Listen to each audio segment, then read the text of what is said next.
Good afternoon. Tim Bennett here. I'm here with Jordan Lesser, and Jordan is running for the 125th seat with the Assembly.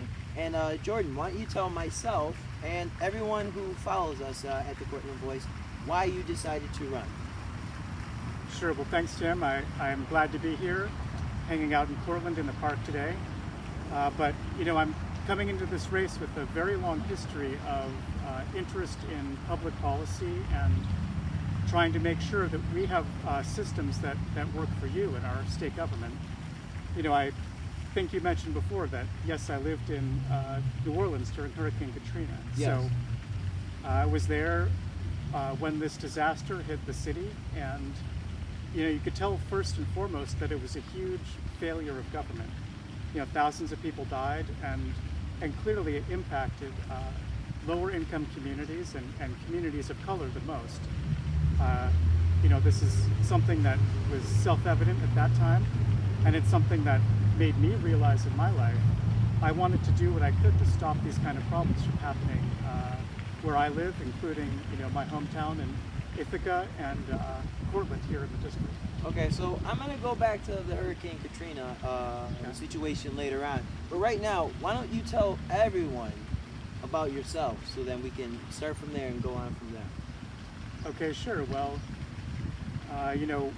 I mentioned living in Louisiana. I was actually there working as a national park ranger for several years. That was what I was doing when the hurricane hit, and it inspired me to go to law school to work towards getting an environmental law specialty. That was my degree, and also to understand and know the structural inequalities we have in our society. I mean, this is the kind of thing you study in school, how to make sure everyone has equal protection under the law, this kind of thing. And once I completed that degree, I returned home to my home of Ithaca with a strong desire to keep fighting to make sure that our lives are improved at home. And I reached out to Assembly Member Lipton at that time, and I don't think any of us knew what was going to happen, that I'd worked for her for 10 years as her legislative counsel. But this gives me the most direct experience. I've written, and developed and negotiated many laws already for this district, and that's work that I hope to continue in Albany in January. Okay, awesome. So let me ask you this. As of right now, what is your involvement in the community, whether it be Cortland and Tompkins, because as you know, the position runs in both counties. Like, what is your involvement around this area, like education on that? Sure. Well, I mean, obviously right now is campaign season, but also we can't really go out and do anything because of COVID-19. So, I've been doing what I can in terms of going to parks and meeting with people, going to farmers markets. I just hit the Cortland Farmers Market and the Virgil Farmers Market earlier today. But more generally, I grew up in Ithaca. My family's from there. My brother's an Ithaca high school teacher. My parents associated with the university, and also BOCES. My mom taught speech therapy there for a number of years as well. So I have long-standing roots in the community. I'm a member of the Town of Ithaca and the Tompkins County Democratic Committee, and I've been volunteering at the food bank of the Southern Tier during the COVID crisis. But I also want to mention one thing that I love doing here in Portland, which I got to do before we shut down because of COVID. But I went with a bunch of friends to a basketball game in Syracuse, something we do every week, every winter. And then I made sure afterwards to go and hit the indoor mini golf here in town. We're just going to let the truck go by. Go right ahead. I'm saying, I made a point to bring all my friends to the indoor mini golf center here in Portland in February. It's totally cool. I love that place, and it's a luxury to hang out and play mini golf in the winter. I don't know a single other place that lets that happen. So. Gotcha. Yeah. So earlier you spoke on 10 years working with Barbara Lipton and saying that you played an important role with that. Tell me what things, like out of all the things that we know that she's done, what things were you key to? Tell us about that. Sure. I mean, as her key policy staffer for 10 years, I can say, the vast majority of what's happening in that office, I played an integral role in. I discussed my background as an environmental attorney. Well, I came in to her office right at the start of the battle against hydrofracking to make sure that our, rural agricultural economy here in Tompkins and also part of Portland, to make sure that was protected, the beauty of our lakes was protected, tourism, which is vital to Central and Finger Lakes region, was protected. I played a critical role both actually with the local lawsuit to be able to zone out oil and gas drilling, but also in-depth legislative work, including law, regulation, and building support with dozens of assembly members to ultimately lead to a ban on hydrofracking. That I was hugely integral in that. Also, the state bill to block the transport of invasive species from water body to water body. That's something that I had the pleasure to negotiate and draft several years ago. Affordable housing bills, equal pay legislation, getting a third county court judge in Tompkins County, and there's a long list, Tim. That you've done. Yeah, 10 years. Yeah. Now let me ask you. Here's my next question. What can you offer? I mean, I know that we're in Cortland County and you serve both, but I'm more interested in what you can do here in Cortland County. What would you like to see done here, or what would you like to bring to this community? Sure. I have several plans about what to do here. First of all, and I'm pretty sure you agree based on the shirt you're wearing right now, Tim, but SUNY Cortland is a huge pillar of the Portland city and community. And this is something I've worked on as well for years, is to make sure that our SUNY system remains affordable and accessible to the students that want it. I think people forget when SUNY was founded, the idea was that there'd be a school within an hour and a half of anyone's home in the state, and that it would be affordable and available to students. Initially, and I believe if you talk to Assemblywoman Lipton and others, they say when they went to SUNY schools, it was free. Well, we've moved well past that, and there have been some plans in the legislature recently where they're raising tuition on middle-class families and using that money to subsidize the income of poorer, less well-off students. I mean, in my mind, that's exactly what should not be happening. We need the state to be raising money from the wealthiest in our society. We have a lot of wealth across New York State. We just need to have the political will to put it towards our education to make sure, here at SUNY and Portland and other places, that it remains accessible. Something else I want to do is also continue the commitment to bring money to our local communities. Portland, unfortunately, has lost a lot of manufacturing over the years. I know Portland has the highest property tax level based on property value of any county in the state. That's an unsustainable situation. It's not what we should be doing to our cities. I want to make sure that New York State keeps its commitment through something called aid and incentives to municipalities, where it gives money back to every city. I think, Portland could use it, and the local officials I've worked with and talked with say, yes, we need to make these investments at the local level. Great.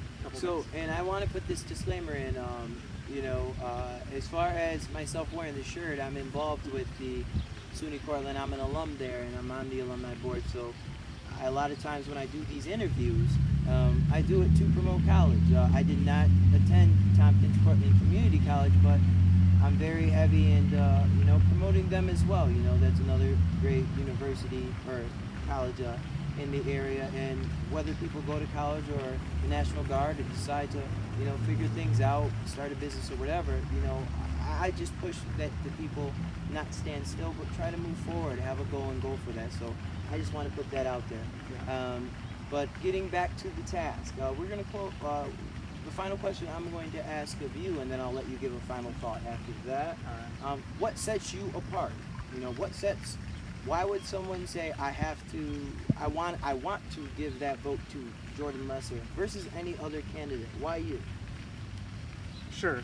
It's, very clear that of all the candidates in the race, I'm the one bringing over 10 years of experience, already doing, much of the work of a state legislator for you and for this district for that long.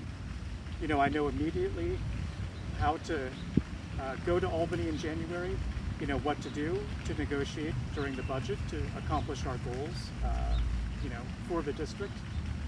I've already been able to work on many pieces of legislation and have strong relationships with, other assembly members, with assembly staff, but also most importantly, with thousands of constituents and groups from Portland, from anywhere across the district. I've been meeting with and working with and hearing the concerns of, everyone in the district for that amount of time. And I think if, someone else ends up in the seat who doesn't have this background, that our district has a lot to lose. So, combined with that experience, I have always approached, my work with a understanding and a need to change our, long-standing structural inequalities that are in our society. We see that, as I mentioned, in communities that might not have property tax space to fund their schools, and underfunding our education at the SUNY level. There's a lot of places that I've seen over the years where we need to make a difference, and we need to especially make our communities of color that have been disinvested in for decades to move towards eliminating these kind of problems in our society. So, you know what? Before you give that final word, your last line made me think. okay. So with everything that is going on in the world, with the Black Lives Matter protests and protests for different things all over the world, diversity. Touch on that. Yeah, the murder of George Floyd, exposed once again the huge inequalities and problems in our criminal justice system and our society at large.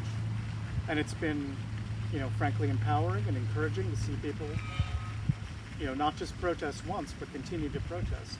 This is energy that I understand also makes a big difference in Albany, and I would like to work with, everyone watching this video to harness your, passion to make a change, and also ask that you come to Albany to keep pushing for what we want to see happen with the legislature. This is what it takes, and I see a great, ability to make a lot of societal change here, as long as, we can all do this together. I've been glad to see what the legislature did in the weeks following George Floyd's killing. We managed to open up police records for public scrutiny. We've seen police officers time and time again, someone died, often a person of color under my custody, but we looked into it and nothing bad enough happened, and the police officer's going to keep going ahead like this wasn't a problem.